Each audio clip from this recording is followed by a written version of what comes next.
Hello, my name is Professor Hannah Weiser. This is Introduction to Business, and today we will be talking about the other part of the 4 Ps, promotion and pricing.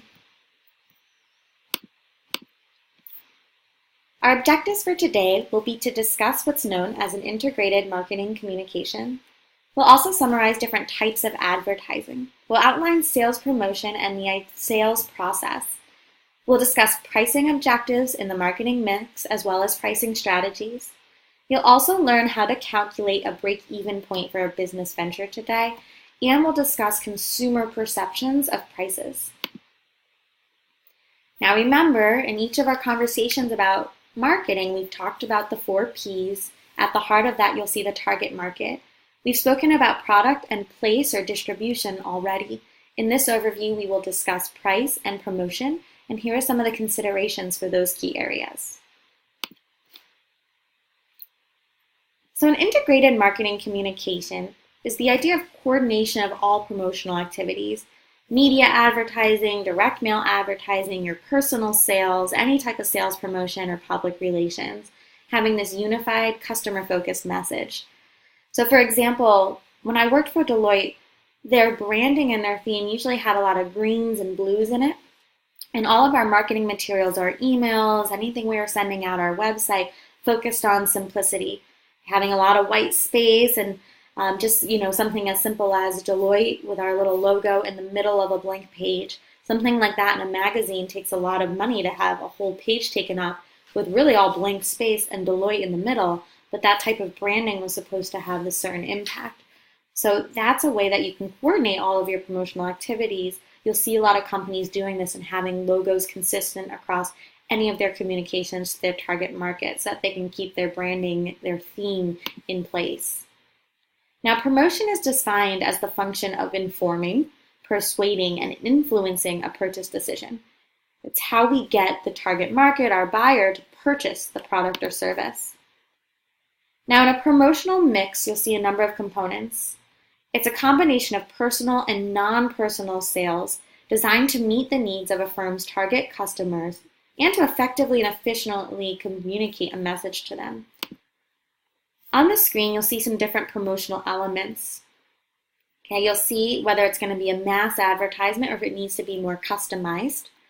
You'll see the payment, how people get paid, and some of the strengths and weaknesses of each of these elements.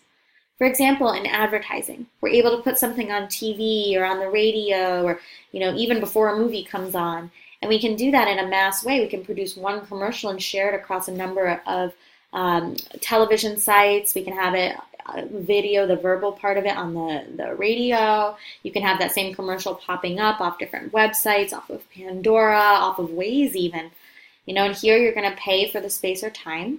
It can be really great because it gives you an efficient means for reaching a large number of people, but it's going to have a high cost to it, and it can be difficult to receive feedback on how that's working. Now, personal sales are certainly more customized. Like a service, you really need to make sure that you're listening to the customer and selling directly to their needs. Here, it's going to be costly because you're paying wages, either salaries or what we call a commission. So being paid for the amount of sales you're making. And so that can be expensive, but you'll get immediate feedback. If there's a problem with the product, there's a reason why they don't want to actually make the purchase, you'll find out why, and it can help you address that challenge they're making.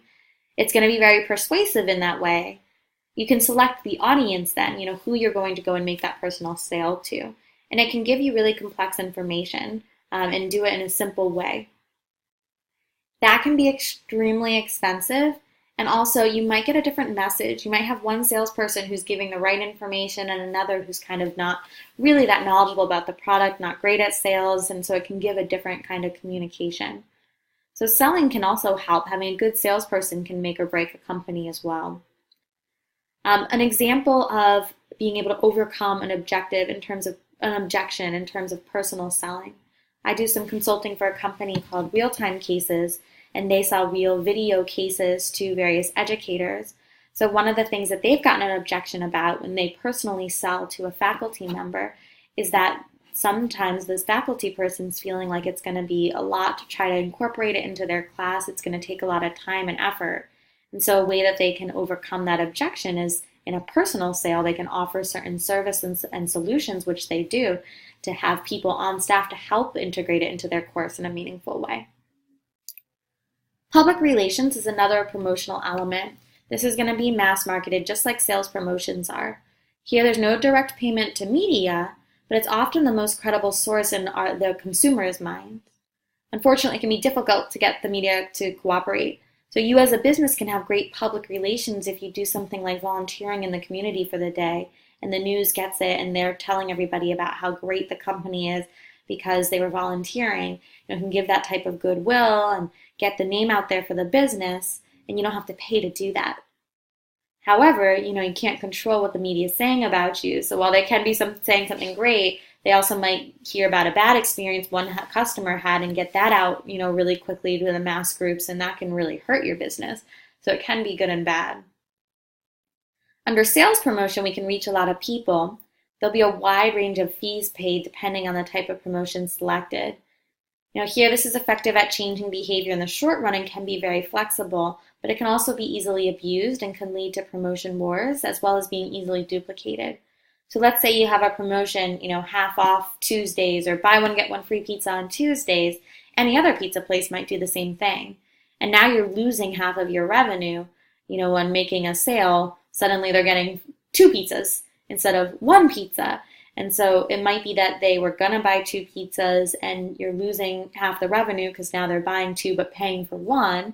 Or it could be they only wanted 1 pizza, they're getting an extra 1. You're still having the expense of the 2 pizzas, though, for the price of 1 as a business. Now, direct marketing is much more customized. Here, we're going to pay for communication through direct mail to someone's home, maybe contacting them by telephone, or even through their computer. You can directly market to people through social media sites like Facebook, where they can click on an advertisement. We call that a click-through. Banner advertisements you see online. You might see a various business on a website you go to, featured on the screen for you to click in and hopefully go to their site. It could be advertising. I've seen a lot of businesses now advertising on apps like Pandora that people use for free, so that they're able to reach certain markets, and that's a nice way to customize it. I have a business, a friend of mine that owns a business that just started using Waze as a way to advertise. And because it's a local business, she can advertise just when people are nearby to her business location. Unfortunately, even sites like Facebook, where we can be really customized and direct in who we want to get information out to, the actual rate that people click on that information and go to it is very, very low. So the customer response is declining. Also, database management can get very, very expensive. It can be difficult for a company like Facebook to manage trying to advertise to certain direct groups and things, which can also make it more costly to the business trying to market. So let's talk about some of the objectives of a promotional strategy. Marketers often pursue multiple objectives at the same time. Some of the common objectives you'll see include providing information to the consumer, differentiating a product, explaining why one is different from another. You again want to increase sales. That's an important objective when the company wants to make money, obviously. Stabilizing sales and also accentuating a product's value, some of the quality in that product. So you'll see those 5 promotional objectives on the screen. In differentiating a product, an example of that would be television and comparing performance of 2 leading laundry detergents. So we see one on the screen versus another on the screen, and we're looking at which one works better. You'll see this on television a lot. One of them comes out, they're both washing the same stained, dirty white shirt, but one of them comes out so much whiter. Providing information. So this can be in print ad or even on TV, but you're describing the features and availability of something like a new breakfast cereal. You're really just telling the customer about the information and introducing the product to them. Now in stabilizing scenes, we're trying to even out sales patterns. So this can be by promoting a low weekend rate for hotels, holding contests during slow sales periods, or even advertising cold fruit soups during summer months. A good example of stabilizing sales, restaurants, for example, generally have people, getting meals during breakfast, lunch, and dinner. Okay, so those are kind of some key areas. Breakfast time could be like 6 to 10. Lunch could go from like 11 to 2, dinner could be about like 5 to 9. And so there's this window in between from like 2 to like 6, 3 to 6, that really a restaurant can have a lot of decline in sales. They're still paying a lot of people to be there to run the restaurant, cooks, dishwashers, waitresses, waiters, hosts, managers, a ton of people to be in the place. They have to pay for the restaurant space. They have all the food sitting there. So to try to bring more people in and stabilize profits during that slow period in between meals, like 3 to 5 or 3 to 6, a lot of businesses in this area especially use what's called happy hour, where they offer half price off drinks or food, and suddenly we see people going out of their way to go and have food and drinks maybe after work at an establishment rather than someone's home because of that low cost to help kind of increase sales and bring people in. We can also see an objective in increasing sales.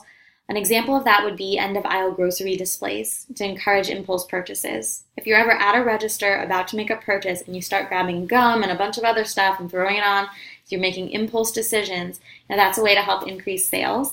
So which products are there is going to be important. Now the last objective is accentuating product value. These are things like warranty programs, guarantees that a product offers that gives more value to the consumer. I'm going to show an example of a commercial on the screen here, and I want you to think about what type of promotional objective the commercial is designed to meet.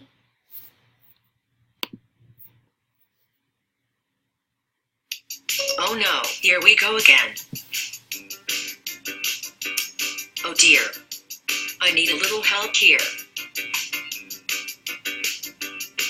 I'm sorry, I don't have a USB port. Oh snap. You have a real keyboard too? This isn't going to end well for me, is it? No, definitely not ending well. Do you still think I'm pretty? So there we saw, hopefully, the pricing objective that you see on the screen. I'm going to pull it back up for you.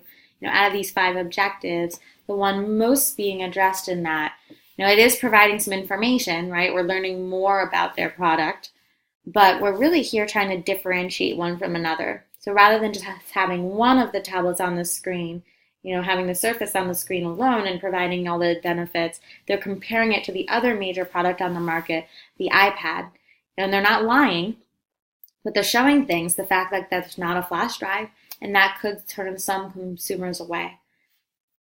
So hopefully you saw that objective was differentiating products in that commercial. As you watch commercials on TV, try to think about which objectives they're trying to meet. Now, another way that businesses advertise is through what's known as product placement. If you haven't noticed this before, you will now. When you're watching TV or watching movies, you probably have seen this happen quite a bit. Marketers actually pay placement fees to have their products showcased in various media. It can be in a newspaper, a magazine, television, movies. I'm going to show you some examples of product placement on TV. Okay, here they're trying to show someone using something like a computer on the television show or a phone on the television show, or they're driving a car, and you'll notice that a specific car's logo is on there, a specific computer is being used. The company's actually paying for that because now you have a bunch of potential customers seeing their favorite actress or actor using, their product. It's a great way to make a sale. So let's take a look.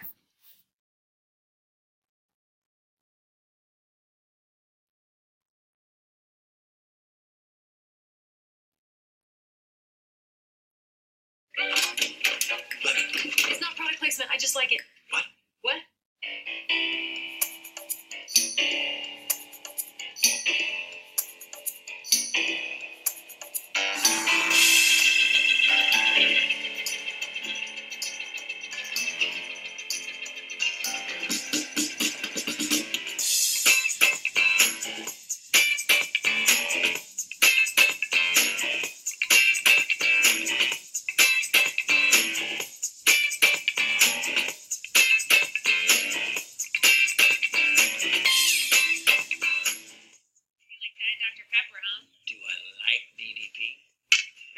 There's 2 things in life that I'm sure of. There's no such thing as too much sun, and that Diet Dr. Pepper is unbelievably satisfying.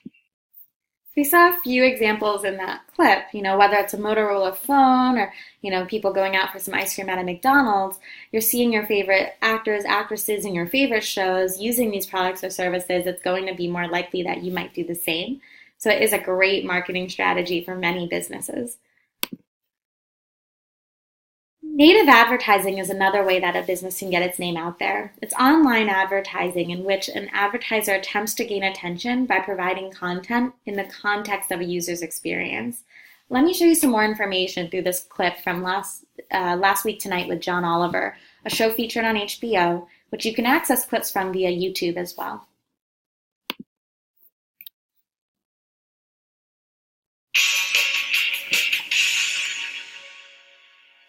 Let's talk about corporate influence in the media. And before I do, I am very aware that we're extremely lucky here on HBO. We don't have advertisers. So if I want to say that, for instance, Cadbury cream eggs are filled with dolphin sperm, or that Old Navy clothing makes you look like a tacky murderer, or that Snickers only satisfies you for about 8 minutes, then makes you hate yourself for the rest of the day, I can do all of those things. And why? Well, because of HBO's business model, which no one has been able to adequately explain to me yet. But most other outlets are locked in a constant battle for editorial independence, which is especially problematic when it comes to the news. America has a proud tradition of a free and independent press, but it's always been a fight. Back in the 50s, newscasters like NBC's John Cameron Swayze were introduced like this. Sit back, light up a Camel, and be an eyewitness to the happenings that made history in the last 24 hours. The Camel News Caravan presents Today's News Today, produced for Camel Cigarettes by NBC. Top story this evening. Americans' life expectancy is still 45.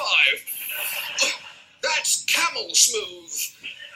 Now, exceptions like that aside, it's generally agreed upon in journalism that there should be a wall separating the editorial and the business side of news. It's sometimes referred to as the separation of church and state, although I like to think of news and advertising as the separation of guacamole and Twizzlers.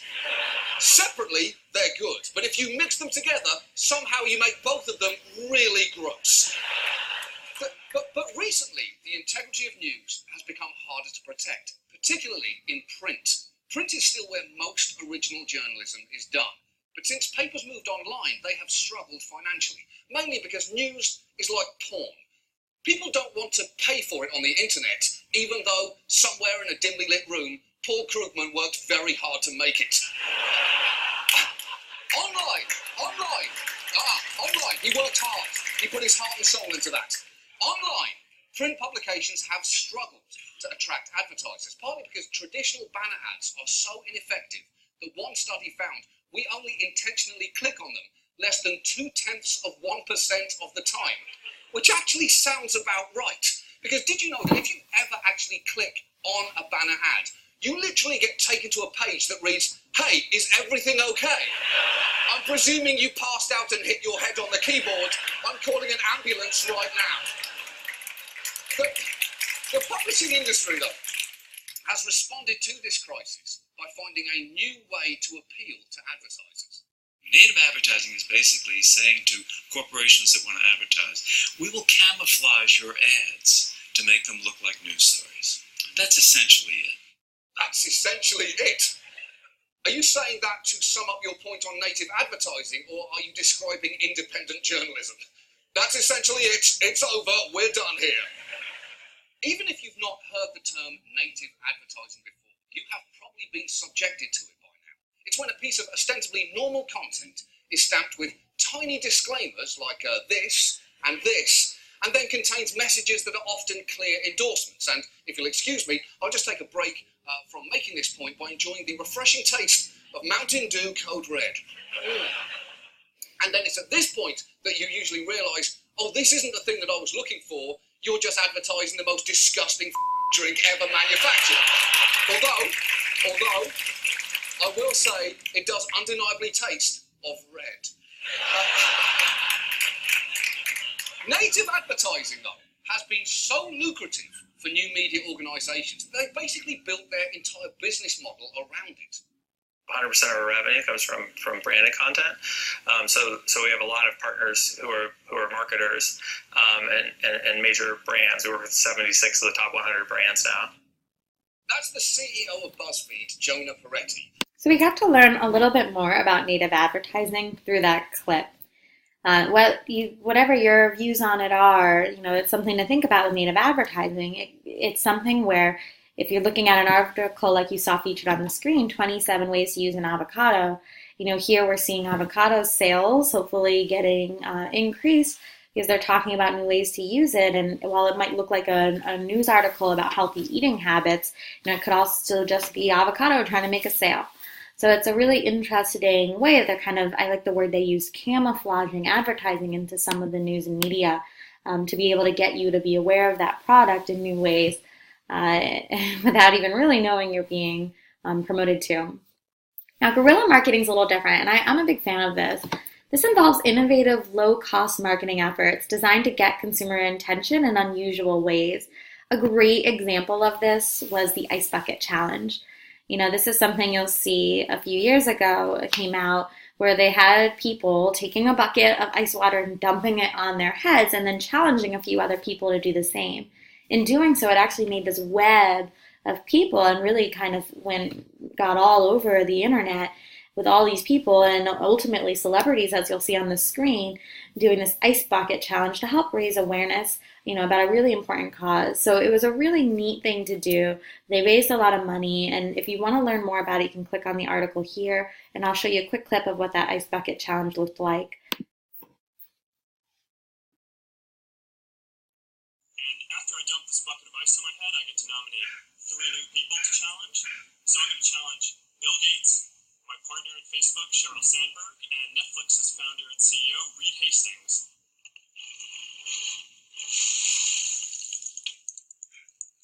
I'm glad to give to ALS. It's a great cause, but I want to accept this challenge. I want to do it better than it's been done.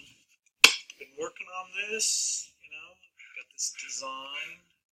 There we go. Yeah. It's going to be great.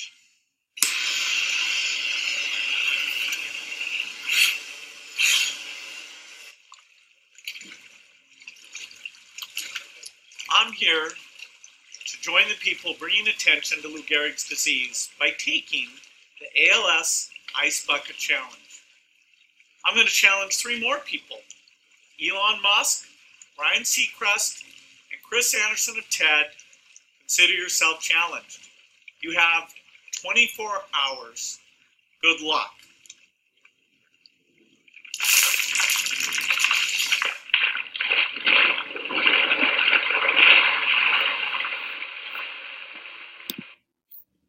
So there we see it's a really low-cost method. They're getting attention from all these top people who really have a lot of brand name recognition.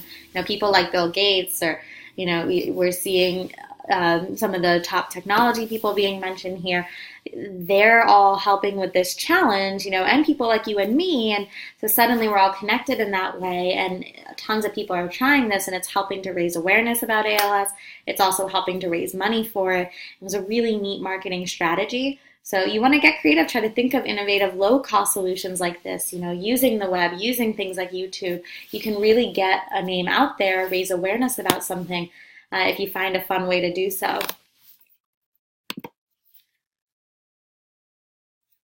To communicate effectively, you also have to understand how and when to reach your clients. Oh, I'm sorry, let me just zoom in here for you. So this is an interesting, what we call infographic from marketingproofs.com. Here we can see there's been some research done on when people are using their mobile device, a tablet, a laptop, and listening to the radio. So you'll see, for example, if you're trying to get a hold of your market on the radio, the best time to do that is during transit time, early morning or late evening. If you're advertising on the radio then around noon, that's not going to be the best time to reach them. The larger circles represent the larger time that people are using those devices. Same here, the tablet. It looks like the evenings is going to be the best time to try to advertise to people when they're using their tablet. And here we're seeing some of the things they might be using for you to advertise on. So these are the types of marketing research. This is what we know as secondary data that can be helpful to inform your decision about when to advertise to reach the target market for your specific product or service. Now, we'll talk about some different types of advertising, which is paid non-personal communication. Usually this will be targeted at large numbers of potential buyers. Some of the types you'll see listed on the screen are product, institutional, and cause advertising. Product advertising are messages designed to sell a particular good or service. Institutional advertising are messages that promote concepts, ideas, philosophies, or just goodwill for an industry or company. Cause advertising is institutional messaging that promotes a specific viewpoint on a public issue as a way to influence public opinion and the legislative process. So let's take a look at this advertising example on the screen.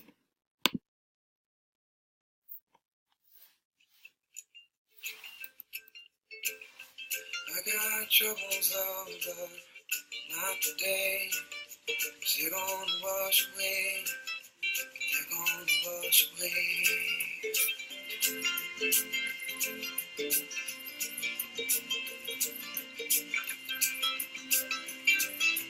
They're gonna wash away.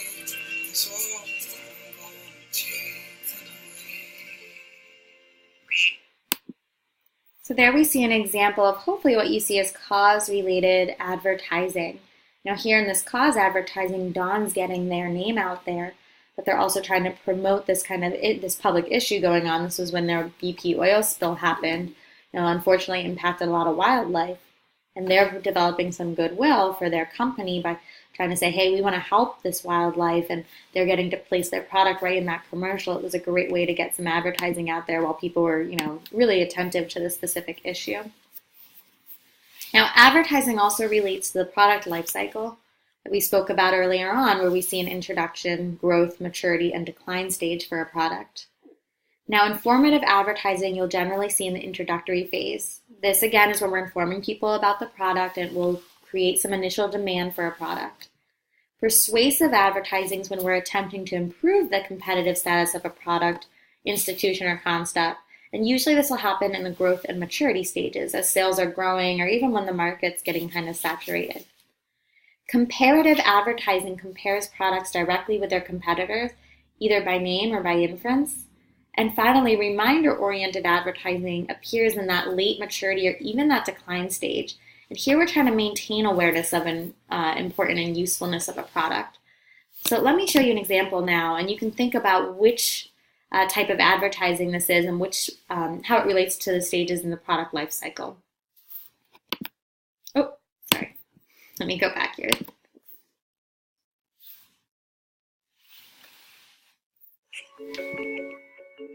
It could be used to start a poem or finish a symphony. It has transformed the way we work, learn, create, share. It's used to illustrate things, solve things, and think of new things. It's used by scientists and artists, scholars and students. It's been to classrooms, boardrooms, expeditions, even to space. And we can't wait to see where you'll take it next. Introducing the thinner, lighter, more powerful iPad Air. So going back to our different types of advertising in the product life cycle, here they're introducing a new product, so it almost seems like informative advertising. And we're seeing it being compared to a pencil, how really it meets these specific, very foundational needs and all kind of the benefits of the product. Now here, because they're kind of reintroducing the iPad Air just in a new form and trying to really focus on its benefits, I would say rather than informative advertising, which might be a piece of it, introducing a new product, it could also be considered reminder-oriented advertising, because here we might be showing, hey, here's the same iPad Air, now it's smaller, it's thinner, and here's all these new benefits of it. So really, if you're thinking about the iPad Air as a completely new product, this newest version of it, it could be informative advertising, introducing the new one. But because there's so many versions of that iPad Air, thinking of the iPad Air product line as a whole, it seems to be more reminder-oriented advertising, showing them here's this product you knew, and here's all the benefits from it and how it's even improved since then. Let's talk about some of the types of media we use to advertise. It's really important in discussing promotion to look at outside research, so please don't forget that. We've talked about that marketing research and how important that is, and benchmarking, looking at other companies in competition, their best practices. So that's the best way to make sure each type of medium being used is effective in reaching the target market. For example, there's a great article here, regarding the use of social media sites by college students. So we'll see an example of one of those social media use articles updated now in 2018, showing a majority of Americans are using Facebook and YouTube, but young adults are especially heavy users of Snapchat and Instagram. So we can see for certain age groups, where it might be better to advertise, whether it's Facebook, YouTube, or Snapchat. This type of research helps inform our decision in those advertising channels. Okay, so you really want to take a look out there. The Pew Research Center that we see here puts out a lot of great information, on really what the best use is and who's using what, in this type of information that can help us make an informed decision. Like here, 90% of LinkedIn users also use Facebook, so maybe you can just advertise on one versus the other rather than paying for the cost of both. So with this type of data, we can make good strategic decisions on the best marketing channels. Going back to some of our other forms of advertising, looking at the internet, newspapers, magazines, email advertising, television, direct mail, and radio, you'll probably use a number of these different advertising forms. You just, again, want to think about the best time, location, and way to reach your specific target market using these different advertising channels. When you're thinking about that, you really want to have research then that supports it.